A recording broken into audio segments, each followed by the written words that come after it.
Well,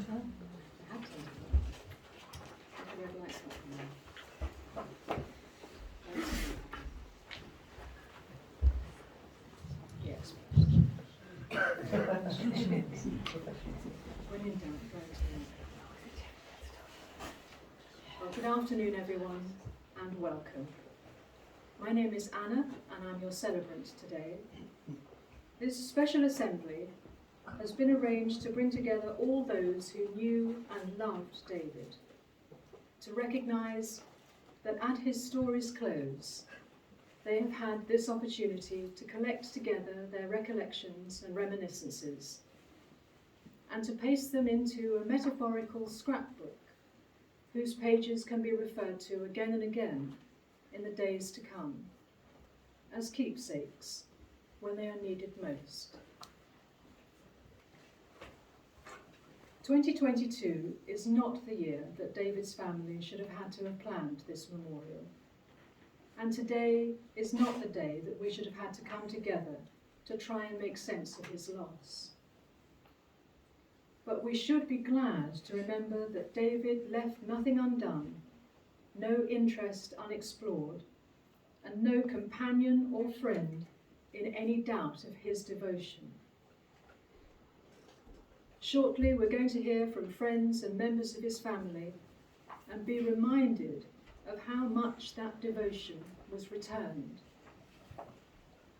There will be music, naturally, how could there not be, and a slideshow of specially selected photographs to bring David into our midst once more.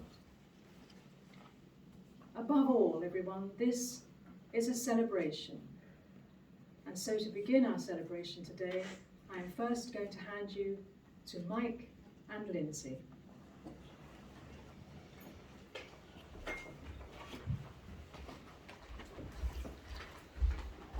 Double act.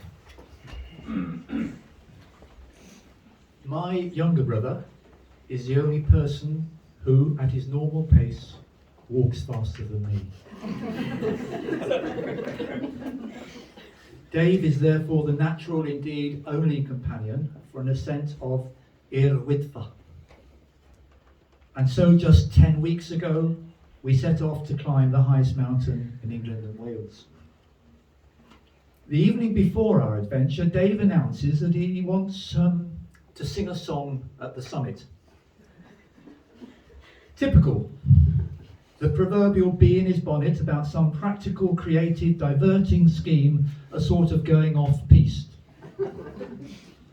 I point out that the weather forecast couldn't be worse. It isn't going to be easy, I say, over a pint.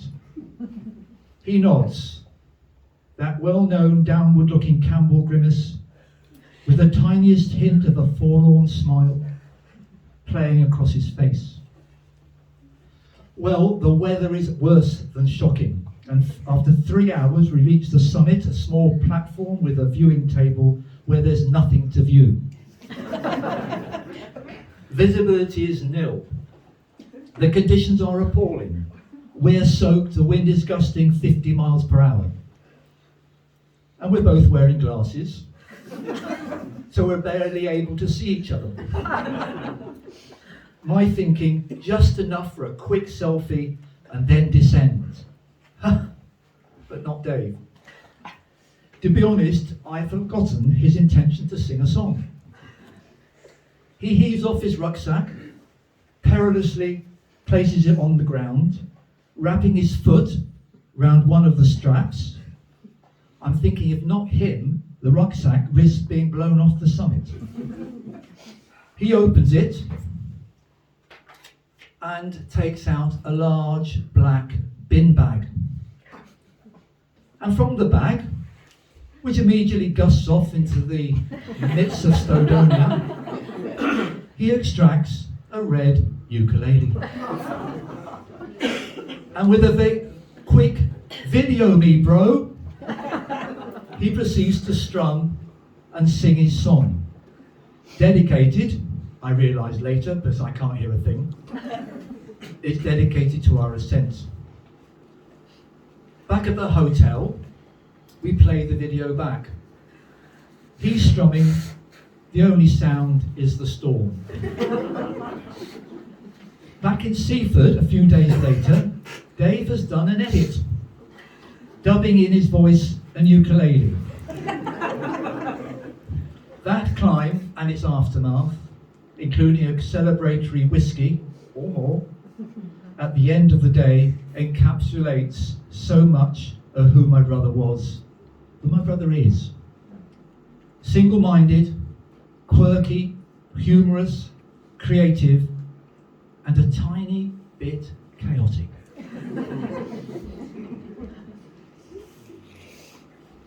Looking at photos, reading the messages, the tributes, and the conversations I've had in the last few weeks, I've been overwhelmed by the love that so many people have for Dave. This is down to his warmth, his humour, his generosity of time to help and support so many people, and the time given to create amazing personalised gifts, cards, and songs for family and friends, and this sets him apart from others. But let us turn back the clock for a moment. David was born in France, where our father served in NATO. Being from an RAF family, we moved from pillar to post to Germany, Norway, and various postings in the UK. When I came along, David became the middle child of the family, or as he would frame it endlessly, the unwanted middle child. Despite our explaining to him that a middle child, by definition, can't be unwanted. But there was another bone of contention for David. Our parents gave us middle names. He was simply christened David. They didn't give me a middle name, he endlessly told people. This became, as many of you will know, a reoccurring and humorous trope in the narrative of his life. Dave and I attended boarding school in Bembridge on the Isle of Wight. There he meets Colin Field, his longest standing friend from the family he would be closely tied to for the rest of his life. Growing up, Dave and Mike were away, but when Dave came back to live at home in Seaford, he was my big brother, who, when my friends came round, would always be relied upon to make everyone have a real laugh. He now starts a lab technician's apprenticeship at the then Brighton Poly, now University of Brighton. And despite officially retiring more than 10 years ago, he continues to work part-time right up to his death. In the late 70s, he meets his future wife Anne, romantically inviting her out as he withdraws money from the Midland Bank where she works.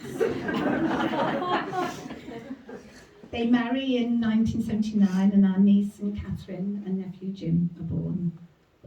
After living away, I returned to Seaford about 30 years ago, and Dave and the family are close by. He and I are able to participate more in each other's lives.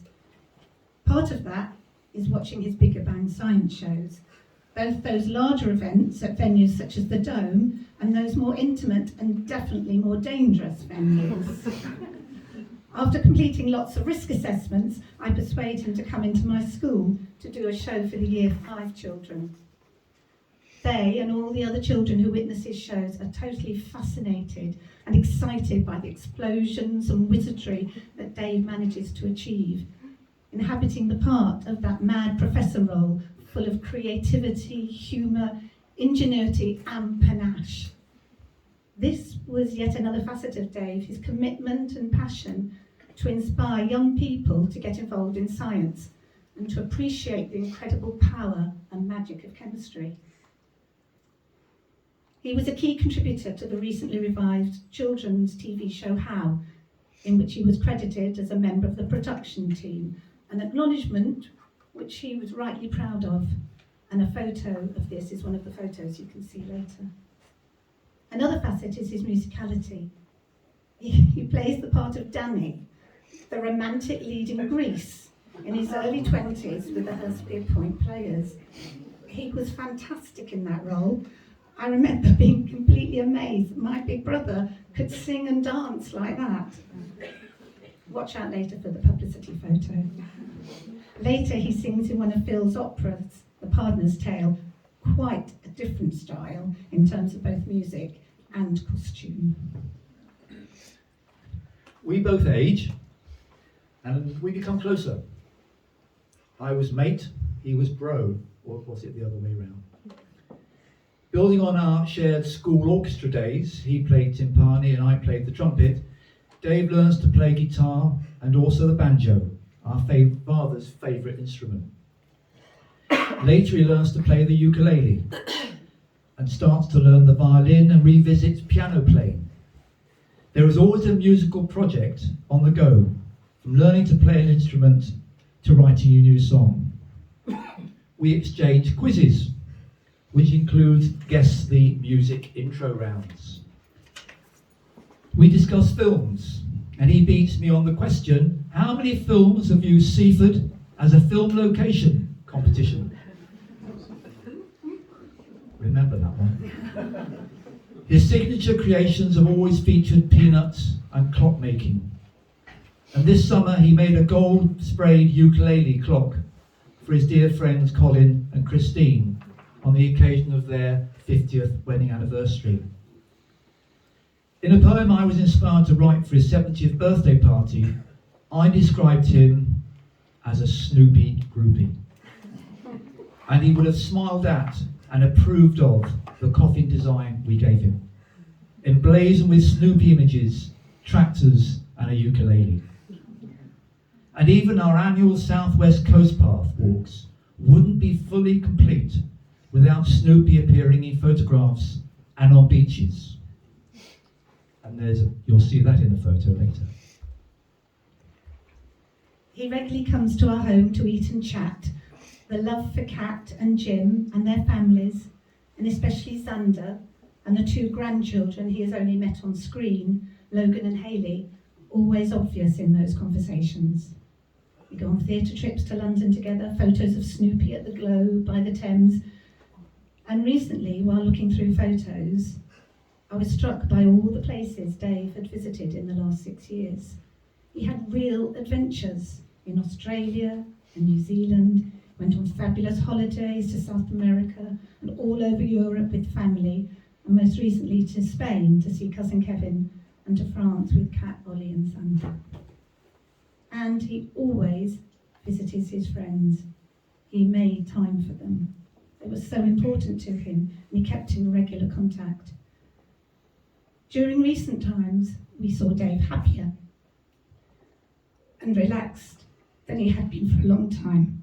This was down to two key factors. The first, becoming a granddad, a role which fitted him like a glove.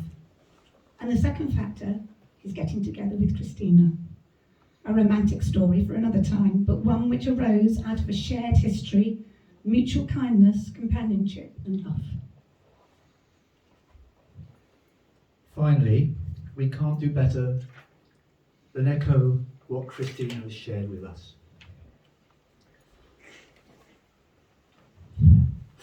David was incredibly romantic, hugely sensitive, always worried he got things wrong, frequently thought he wasn't good enough.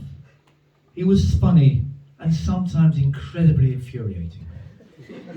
He misplaced things. At home, each step of the stairs had something on it, waiting to go up or down, or to be sorted, fixed or filed. Of anyone, you'd think that Dave, who regularly faced serious hazards in his lab and stage shows, would follow sensible health and safety precautions when at home. And I'm now persuaded, from watching recent videos of his filming a 19-month-old Xander, expertly negotiating his way down the stairs on his tummy, and regularly looking around at his granddad as he films, that actually Xander, in his own way, training his granddad how to descend the stairs safely. As siblings, we witnessed at close hand David's honest kindness and his funny, occasionally frustrating and forgetful, adventurous sides. And he and I climbed that mountain. And I have the video evidence, a lasting hilarious, chaotic, worrying, musical, and joyful memory of my younger brother. Thank you all for being here with us today. And we will end with an inspirational quote from Maya Angelou. My mission in life is not merely to survive, but to thrive, and to do it with some passion, some compassion, some humour and style. That can certainly be said of Dave, and it's what we can all aspire to. I think a round of applause.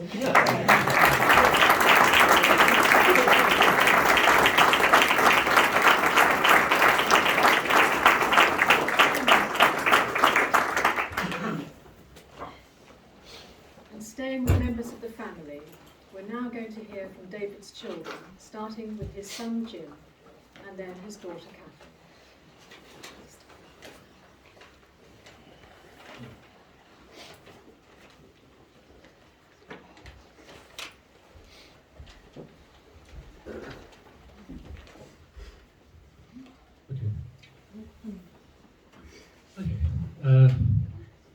The first thing I think of when I think of Dad is seeing him on a bicycle. One of his many interests, and you'll probably hear this from others this afternoon, was cycling. He did this for charity as well, for the Pancreatic Cancer Research Fund that was close to his heart. Like rides between Glasgow and Edinburgh and London to Paris, where I met him, and with the rest of the family as well, to celebrate that achievement.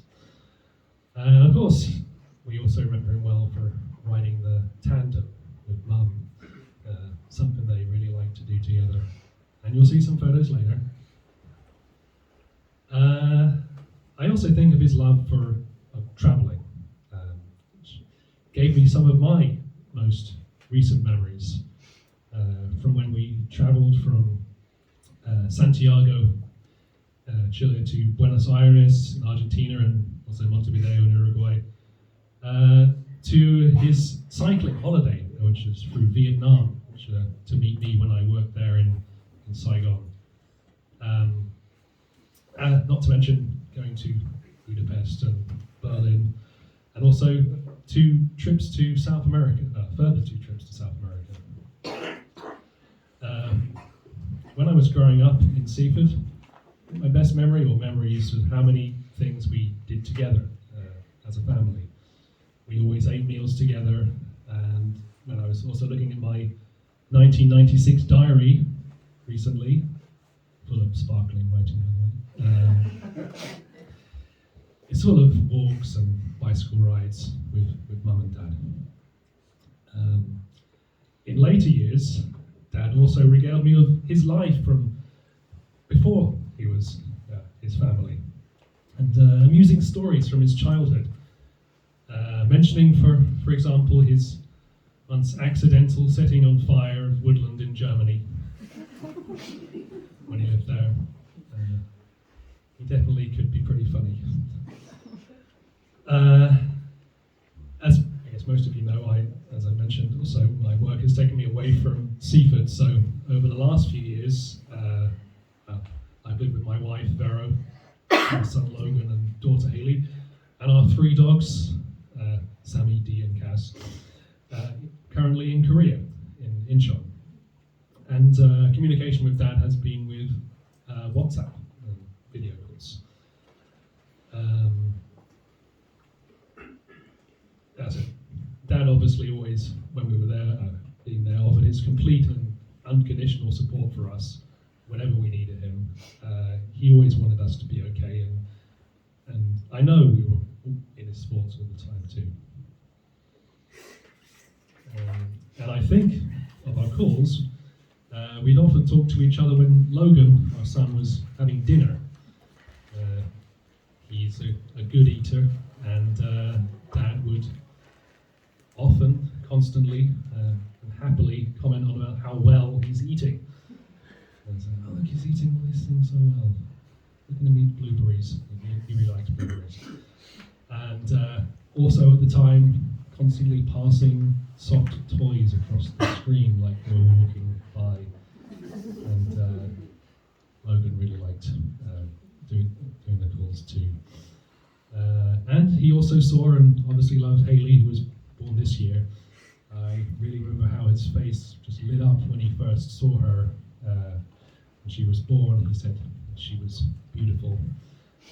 He also said how much he really liked her name, particularly how it was the right spelling of Haley, Hailey, and not any of the other spellings that are not right. He liked that Haley had Anne as one of her middle names, and also that Logan had Ashton as one of his middle names, as I do too. He likely also, as mentioned already, he probably enjoyed that they had two middle names each, as opposed to no middle names. Obviously, it's really sad, it's terribly sad that we're never going to actually meet him in person, but we obviously will make sure they will know about him, all about him.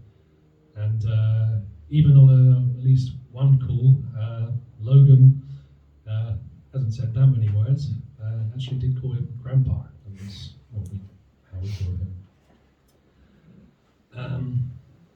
And there'll be all photos and videos we have of Dad, and I know that all the tributes today will be collected together as a sort of keepsake for his grandchildren, for obviously Logan, Haley, and Xander as they grow up.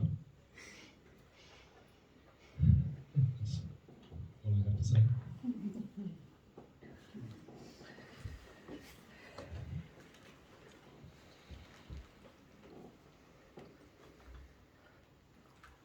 Sorry.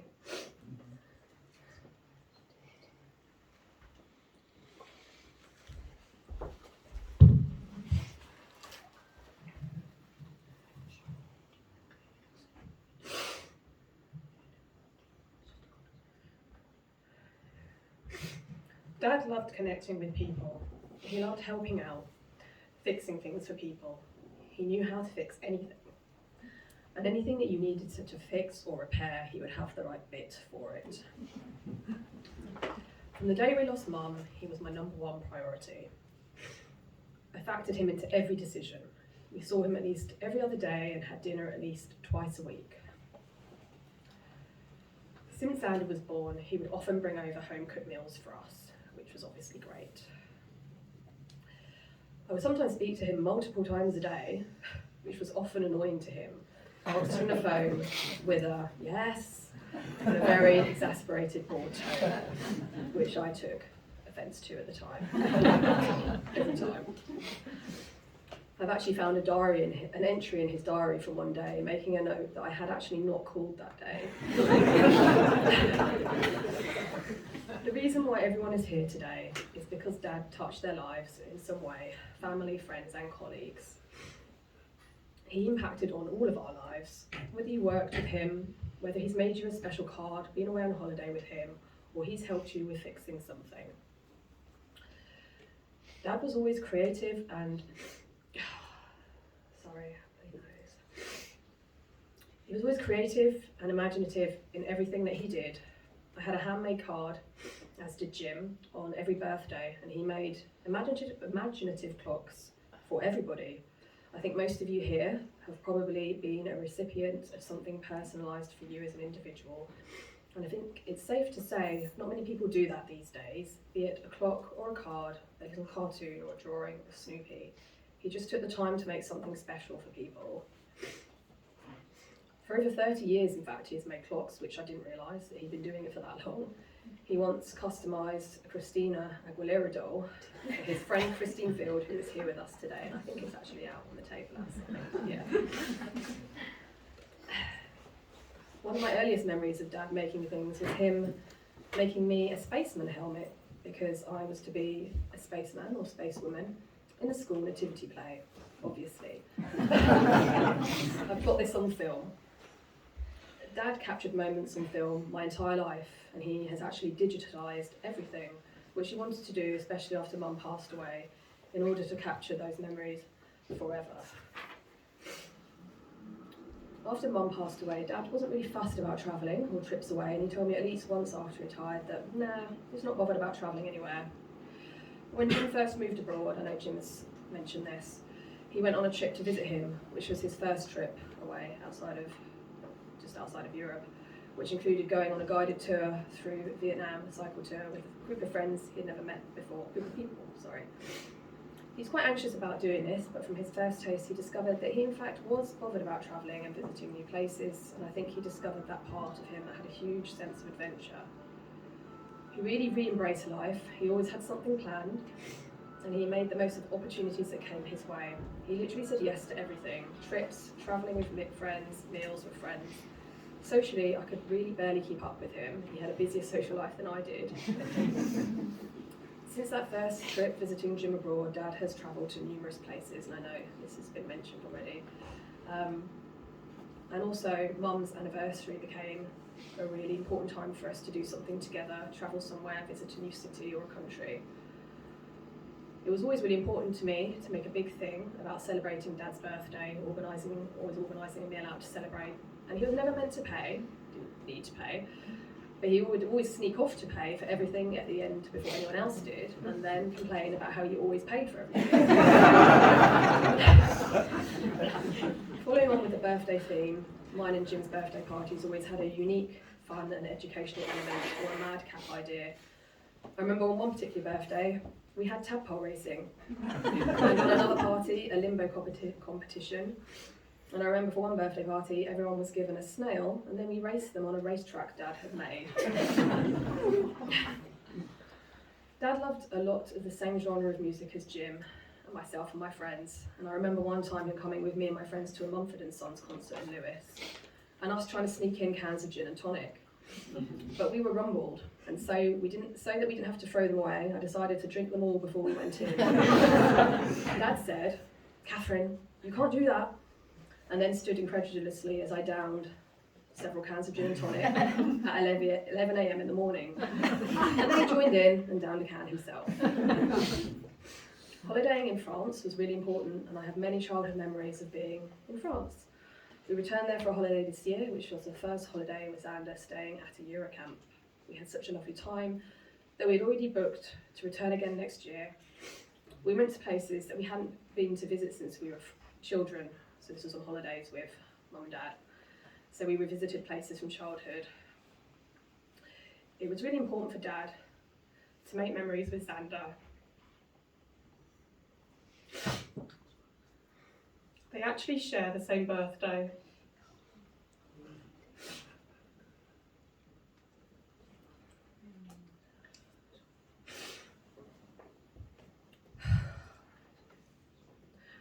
Xander was born during lockdown, and Dad was in our bubble, so we saw him almost every day. They had a really wonderful bond. Sandy laughed a lot with Grandad. Whenever Dad looked after Xander, he would take him out walking. I would often ask Dad where he went, and he would tell me various places very far apart at the opposite ends of Seaford. And I would assume that he must have gone in the car, but no, he had gone with the stroller, walking at his mad, fast pace, probably with Xander clinging onto the sides of the stroller, still loving the speed. I would frequently have friends say to me things like, "Oh, I saw your dad and Xander," here or there, or he had popped around to see someone with him, and then another person, the same thing, but miles away.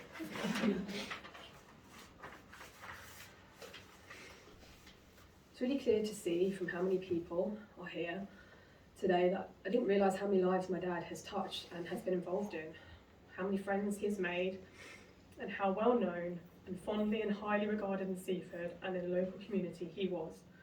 I think it's fair to say that everyone here has been touched by Dad in some way. So I just want to say thank you to you all for coming today.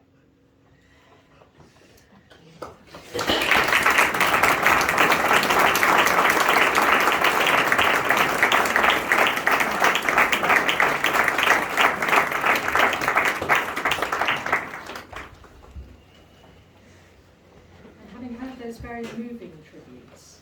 Let's take a moment now for some reflection. And David's good friend John Hayes is going to play two very lovely pieces on the classical guitar for us.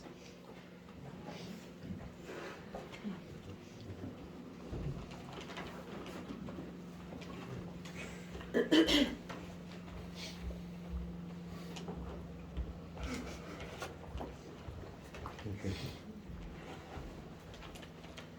everyone.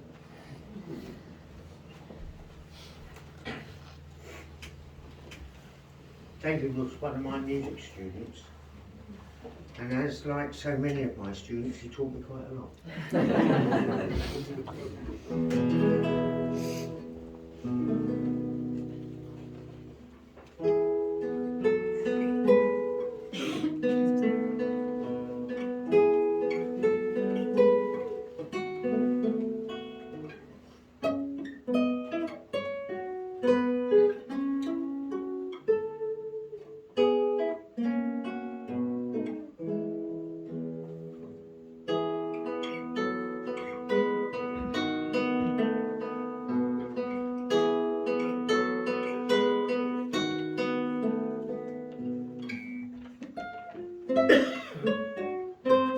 Went slightly wrong.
And so everyone, it's now time to hear from some of David's friends, John, Bryony and Mo, and also from David's cousin Kevin. And so, actually he's got a little ahead of me because I'm going to... Sorry, I'm just going to stand here quietly. I'm going to invite John to come today. Thank you. Thank you. Hello all. Some of you I know, a lot of you I know. but for those of you that don't, my name's John Schill, and I met David in the autumn of 1971 at dancing classes. Don't laugh. Outside of my family, I've known David longer than anybody else, up in the small handful of school friends, and I think about the same is true for him as well. I guess that qualifies me to stand here. My trouble is, how do you tell the story of our relationship in 5 minutes? Additionally, all that time ago, the memory dulls just a tad as to the order of things. But what about the dancing? My mother encouraged me to go evening classes when I returned to live in Seaford. I hardly knew anybody in the local area, having been away at school, and then I did 20 months on VSO. I'm not entirely sure why David was at the classes, but there were some parallels with being at boarding school, and our mothers were both from the era and a service background, where if you were going to progress, you had to have some social graces. If that was the case, I think our mothers were both sorely disappointed. We certainly never became adept dancers. We never talked about carrying on for a second year of classes. And of the half dozen people in the class under 60, David and I are the only ones that stuck together. A little while after the demise of the dance lessons, David was without a car for a while. In fact, more than once he was without a car. And he had a penchant for unreliable old bangers. I particularly remember a Renault 4 with a trombone gear stick that swayed on corners, a little bit better than 2CV, but not much. There were a number of cars, so maybe not the Renault, but either way, I started to give him a lift as I generally started the day in Hollingbury, North Brighton, just along from where David was working at what was then the Polytechnic. I was generally late and arrived in Surrey Road at 8:15, still munching toast. Thinking back, David must have been very short of money in those days. Carry on with the arrangement, as my driving was the usual standard of a bloke in his early 20s. Either that, or he enjoyed the thrill of overtaking on a blind bend. I should point out that all this is underlined by the evenings in the St. Ports, drinking awful 1970s top pressure beer. The next chapter was buying an old Land Rover, and I have to take most of the responsibility for this. It became fairly quickly obvious that the previous owner had sold it to us cheap, for a reason. And we took the truck cab off and squeezed it into my mother's garage, so it wasn't just David's mother who was inconvenienced, it was mine as well. Luckily, Richard Phillips came to our aid, and David and I learnt all our mechanical knowledge through this experience. Certainly, I learnt that my mild-mannered friend had more than an adequate supply of Anglo-Saxon each time he scraped his knuckles. About the time we had the Land Rover, David started going hang gliding. Maybe this was what his money had gone on, I'm not sure. The Land Rover became quite handy, collecting the glider and taking it back up the hill. He had more guts than I did, because I would never take my feet off the ground. I can't not mention the widgets, although I am embarrassed to do so.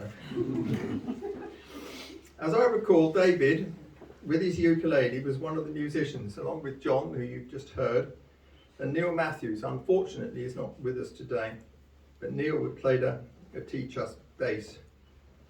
John, obviously, on the guitar. Apart from being idiots and doing a beach clean, my main memory is the smugglers in Orpheuston on a Sunday evening, making too much noise in the back room. I like to think it helped Tom and Hilda, the owners, their bar taking, so of course midweeks were spent in the St. Ports, or maybe I mentioned that before. David carried on using the Land Rover for months as a daily runner. I've no idea how he afforded that, it only did 20 miles to the gallon. Not too sure either what Joyce thought of it being parked on her driveway. And then we discovered a large hole in the bell housing, and the Land Rover had to go, but that's another story. Life progresses and the crazy antics diminished. We both got married and obviously decided that we'd matured enough to be godfathers to respective children when they arrived. I don't think there was any question of David's suitability. I mean, we all know he was a wonderful guy. But, lost my place. But how David managed to convince Anne to get me to stand surety for Catherine's religious upbringing, which I failed miserably. I'm not sure how that happened. Maybe it's because in appreciation for me introducing her to David, or was it the other way around? Introducing David to her, I think. David carried on at the Poly, now the Uni, but I swapped jobs a number of times and moved my young family to the New Forest.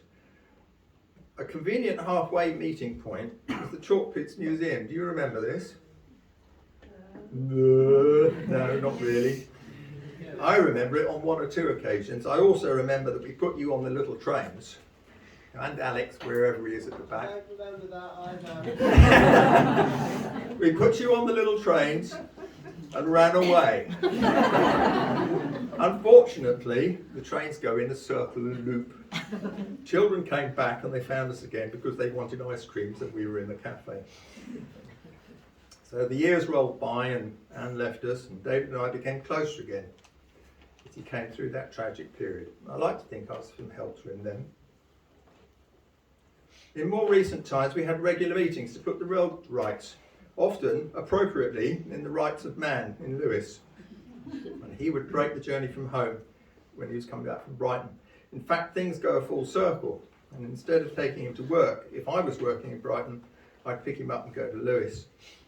And before we went our separate ways. And at another reawakening of the 70s, David reconvened the widget combo with Neil and John at Catherine's wedding. Did you know it had happened before? Yeah, it must have done. The music brings to mind a little bash for my retirement and 65th birthday. And for those of you who don't know, it was for 100 boozers in Barkham Village Hall, some of whom are here today, so still standing up straight. David insisting on doing a number on his ukulele, and I was horrified. I was full of trepidation, but it was good as gold. And I think I had 3 months left at work at that time. I think I lived down the bespoke version of Johnny Be Good by the time I finished. He creatively extended beyond writing songs and crafting birthday cards embellished with Snoopy. I have in praise Pride of Place, a clock fashioned from a 45 RPM, given to me for my 60th. And there are many other examples out there which you would have seen. The artist credited on the label are Campbell and Clapton. I only ever met Clapton once in a shop in Ripley in Surrey, but it was enough for David to put that onto the label. This has just been a little snapshot from my perspective. Maureen will extol his virtues in organising Seaford's civic life, and Brian will tell you about his very long association with the Polytechnic come Brighton University. It was an honour and a pleasure to know David, who is a creative and special guy, and a true friend for 50 years.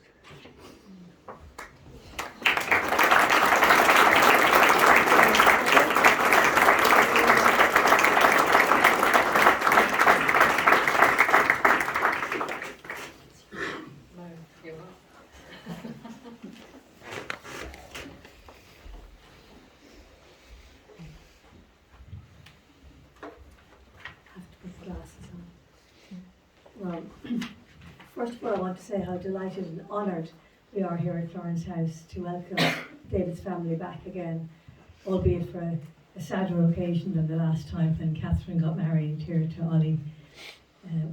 5 years ago? 8. 8! Never. Oh my God. I have great memories of David that day, frantically rehearsing the ukulele up in one of the bedrooms so that he could play at the wedding. He was very, very, very anxious to perform for you. David and I got involved in all kinds of events here in the community together. We organised lots of things, music, open air cinema, etc. But you will all have heard from what's been said so far that David was a man of many parts, and his right hand often did not know what his left hand was up to. He had an elusive quality which was totally charming and utterly infuriating. And I'm not sure which hand I managed to sit on, but it is his contributions to Seaford and the community here that I would really like to focus on today. I met David first in 2010 when a small group of us decided to see if we could create a community cinema here in Seaford. Our great friend Ian Cairns, who's here today, brought us all together and introduced me to David. Like all true community activists, he immediately got engaged and was fundamental to the success of the project. His enthusiasm for films of all kinds was infectious, even if his passion for Marvel and sci-fi was not mirrored in audience numbers. But David was totally unfazed. He was one of our first projectionists, and his technical know-how was absolutely invaluable. He was also astonishingly unflappable when something went wrong. He often worried a lot in advance, but when something went wrong, he was completely unflappable. Whether it was that the sound failed in the beginning when we were working first, or a disc came damaged, or like when Oscar winner Steve Warbeck, who was invited and we had sold the whole evening at a high price to turn up for a Q&A with his Oscar, he arrived without the Oscar. The audience were quite forgiving, I have to say, and David calmly insisted that he substitute a bottle of wine in the photographs for the Oscar. So all went very well. We had a policy back then in the beginning of the cinema that if we were to screen a film in Seaford, at least 2 committee's members had to have seen it. It was a difficult task given the kind of range of films we were all considering. But David technically resolved the whole thing by the introduction of film sticks. Somehow he managed to download, don't ask, all the films we were considering onto flash drives, which he then distributed discreetly to the committee members, often appearing after dark. He was, of course, as you all know, a filmmaker himself, and we were sometimes his extras.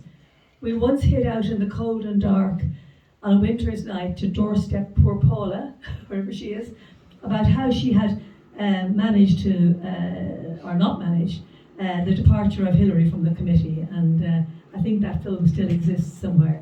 We had great fun doing it, and we all had our lines to say. And my line typically was, "What about the Irish question?" David was also very happy to be involved in the more lowly things like poster laminating and distribution. And he could have been, I'm not saying it, he could have been responsible for the anonymous postering of all the lampposts in Seaford, Broad Street regularly, which, as you know, is not permitted. He was also game to cover closed shop windows with posters, and he was a very familiar figure in the town, spreading the news of interesting upcoming happenings and events. Just to say, in case you don't all know this, the Seaford Community Cinema Committee are planning to hold a special tribute night for David in the new year. Apparently his favourite film was Blade Runner, unless anybody knows otherwise. So we will show this and we will collect donations for the family's charity on that night. And we're also, I think the cinema are hoping to make this an annual event going forward, just to kind of really remember him for his contribution. And at that evening also we will ask other founder members of the cinema to share their memories of the launch of the cinema with David at that event. So it should be a very interesting and beautiful event. David was also very involved in music in Seaford, particularly live music, and he got very involved in Seaford Live with Nigel, who I know is here. And eventually it ran out of energy, and then David approached a small group of us, and Seaford Sessions was born, bringing live music to Seaford 4 times a year. David was one of the, we had 3 artistic directors for the Seaford Sessions, and David was one, and he was very amused by this title. David had, in my experience, a unique ability to work with disparate groups of people, never falling out, and yet always getting to where he wanted to go. Yes, getting his own way. He was also thinking up new schemes all the time, and we were in the process of planning an outdoor musical festival here at Florence House next summer, something he was very keen to promote, and just really sad now that we're not going to do it. But most of all, in addition to all the wonderful community involvement that David had, I really want to speak about it because he was really my friend. He was a regular visitor here at Florence House, dropping in unexpectedly for tea in the garden, coffee in the house, or dinner in the evening. Florence House for many years was his drop box for all his Amazon deliveries. And I think it was his way of keeping in touch, which was absolutely brilliant. He was always up for a gathering, and when post the lockdown, Andrea and myself decided to have a few monthly gatherings of friends, he was always a reliable and enthusiastic participant. When Gordon, my late husband, died in 2014, David offered support and understanding and a safe place to talk about love, loss and grief. He will be sorely missed in Seaford, and I will miss him as a great friend.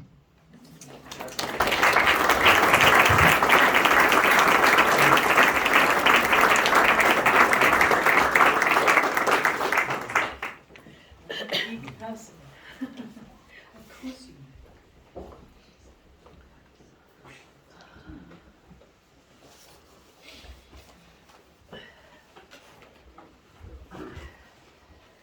Sorry, I'm stinking cold. Firstly, I really appreciate being asked to speak today, so thank you, Catherine, for giving me the opportunity. Sometime in spring 2017, I started going to Sophie's yoga class. Sophie's here today. That at the time was at the Arches in Seaford. And on one occasion, when attempting to coordinate my breathing with the movements of my somewhat sideways veering legs and coming dangerously close to falling onto my neighbour, I realised that said neighbour, a stork-like man, equally struggling to do the same manoeuvre, was Dave Campbell from work. We granted an acknowledgement of each other and went on our ways. However, over the next few months we started chatting a bit in the peri-yoga period. Dave was hitherto known to me only vaguely as a grumpy-looking man high up in the technical stratum at Brighton University, once glimpsed in a codpiece, but otherwise not in my orbit.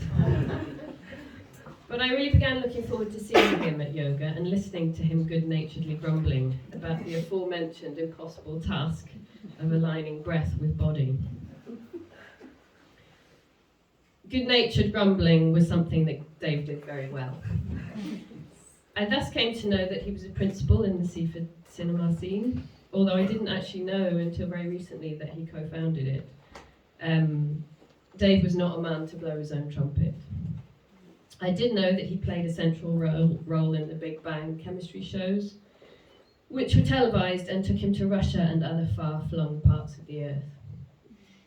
During these train journeys, where did I get that from? We started chatting on the train to and from work. I missed that bit out. But during these train journeys, we gradually bonded over a shared love of cinema, travel, bird watching, music, and being fellow ex-boarding school kids. He was diligently learning Spanish in preparation for his upcoming trip to Chile to visit Jim, and seemed to be connected via lanyard with a memory stick containing new films, possibly dubious origin, at all times. I found him easy, interesting company and a great antidote to my workday. And around that time, Dave's close colleague, Bob Salwich, who's here today, retired, and Dave gave a speech at Bob's retirement do and presented Bob with my first experience of what I know now is a David Campbell creation.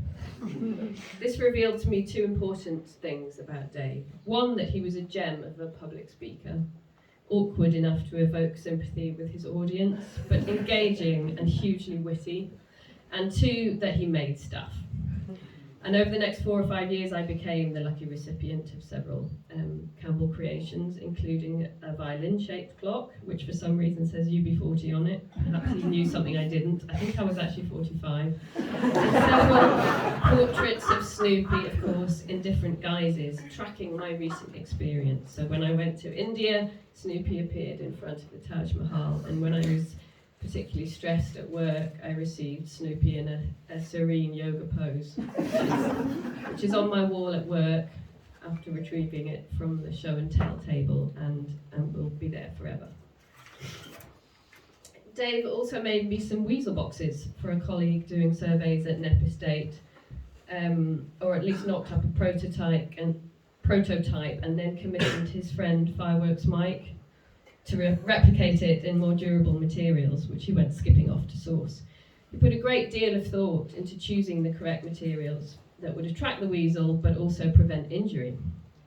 And he ended up making something that was really fit for purpose. And this epitomised the Dave I knew. Resourceful, focused, nay, fixated on tasks. Curious, slightly haphazard, and always with a gang of suitable cronies on hand to help at his direction.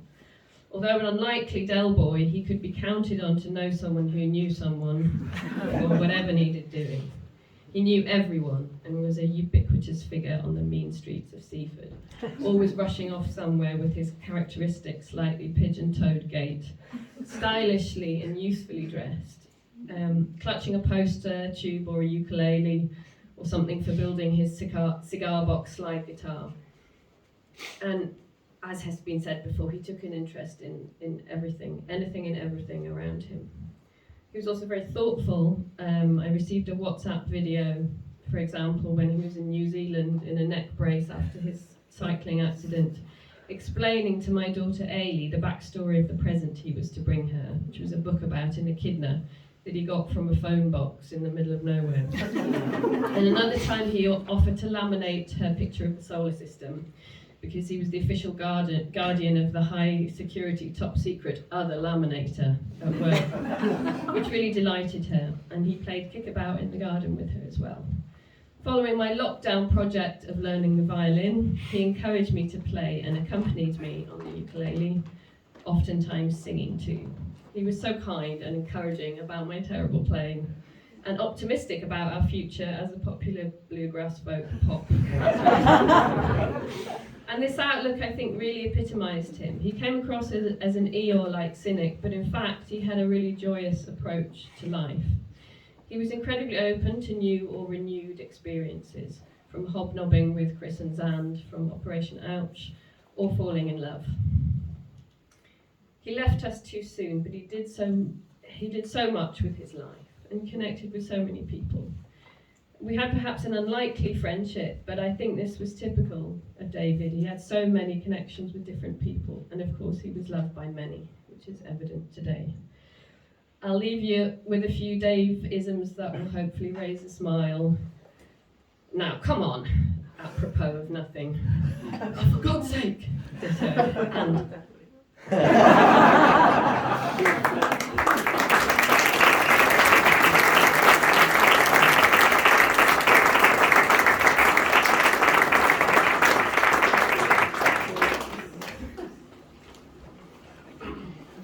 my time.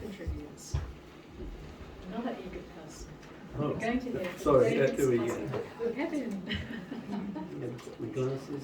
I won't be able to see you really, but it's the focus.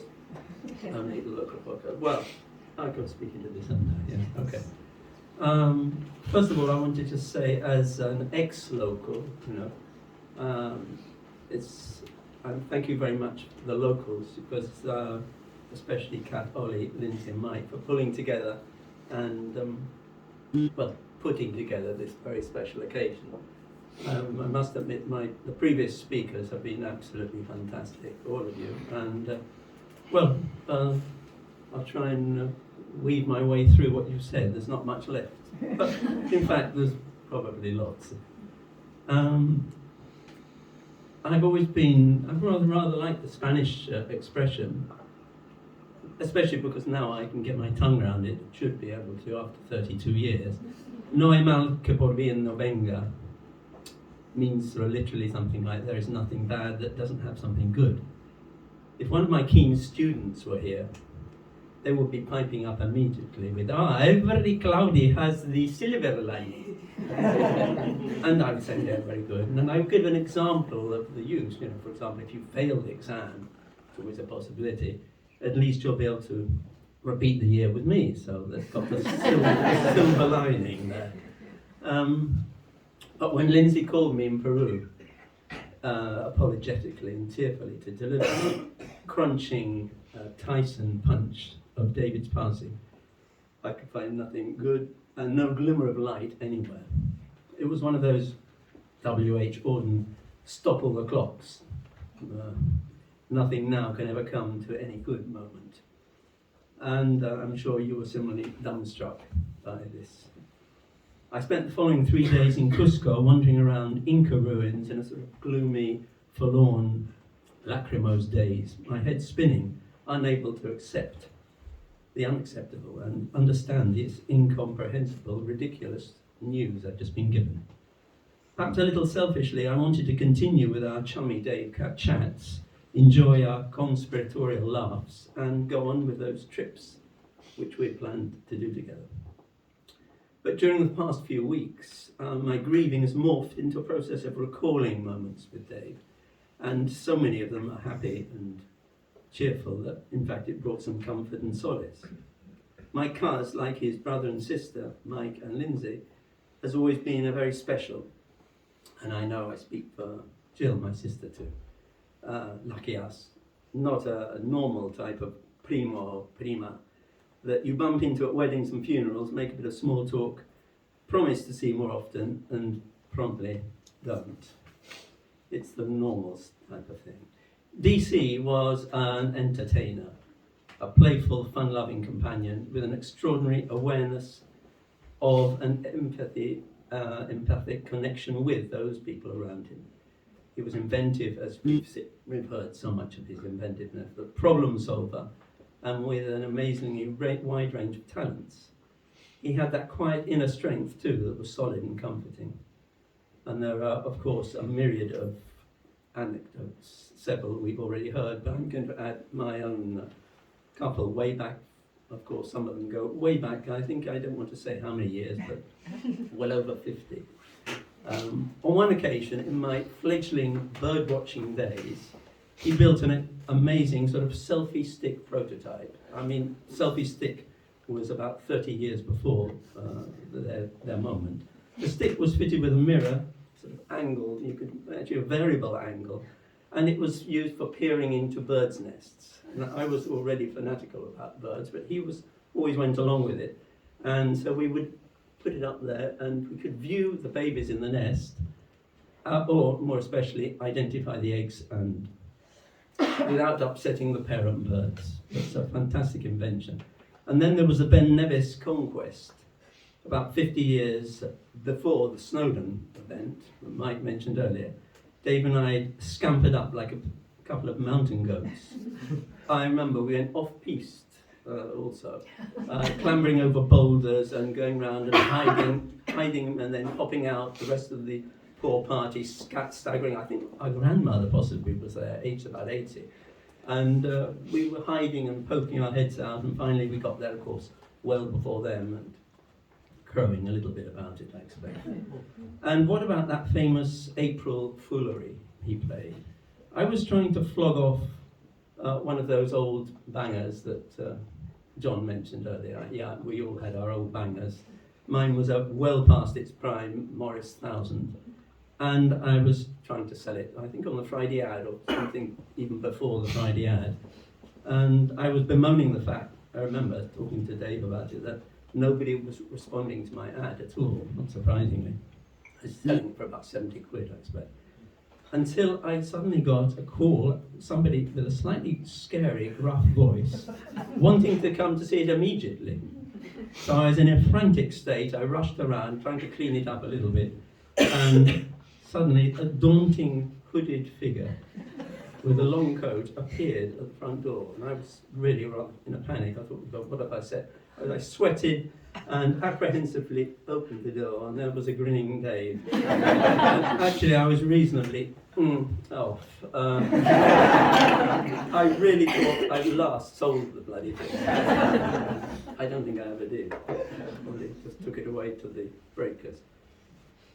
Apart from us all here today, many friends are unable to come in person, send their warm wishes, condolences and support. And my family in Spain, Alfie, Graciela and also Pilar, amongst them, Elsa is of course here.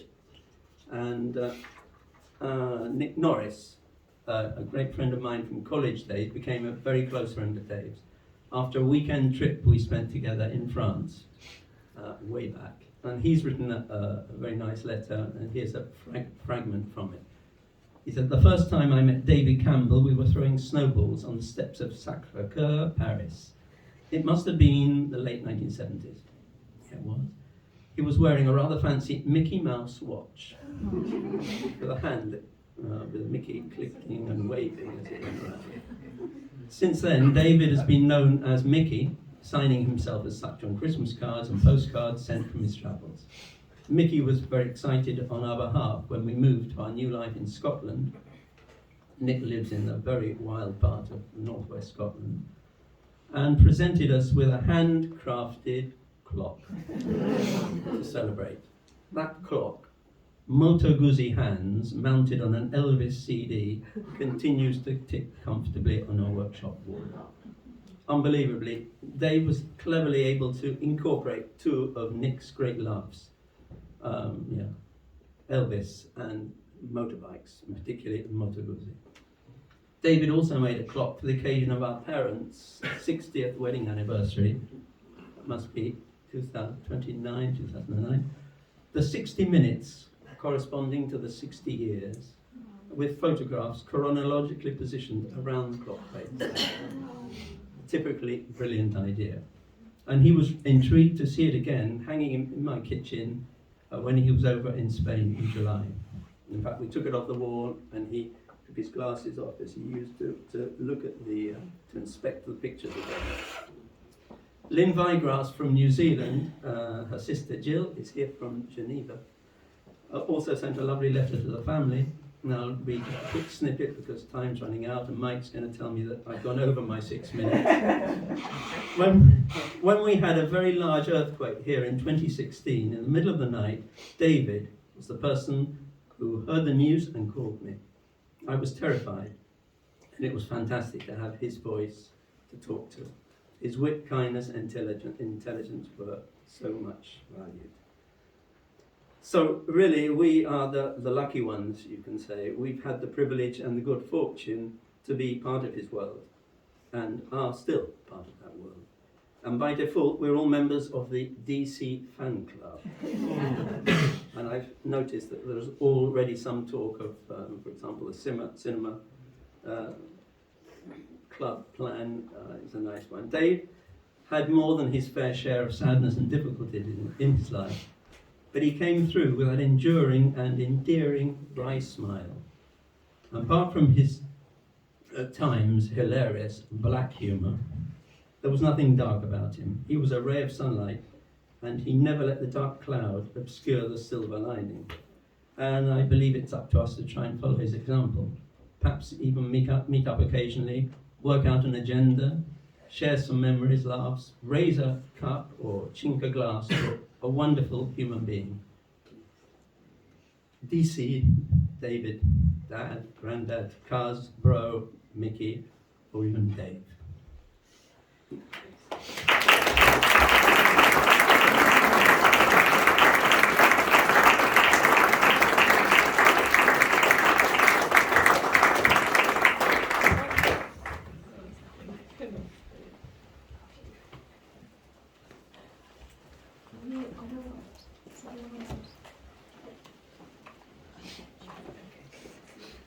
I'm going to need a little bit of help in a moment because the family has put together a very lovely slideshow for us to watch now. It's accompanied by a song medley played on David's favourite, the ukulele, Somewhere Over the Rainbow, and What a Wonderful World.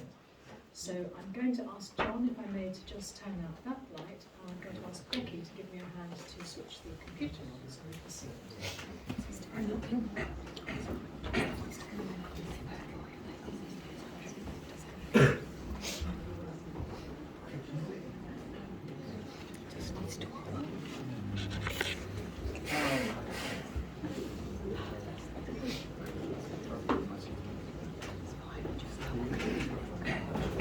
Is it warmed up now? Just wait. Just waiting for it to warm up. No, okay.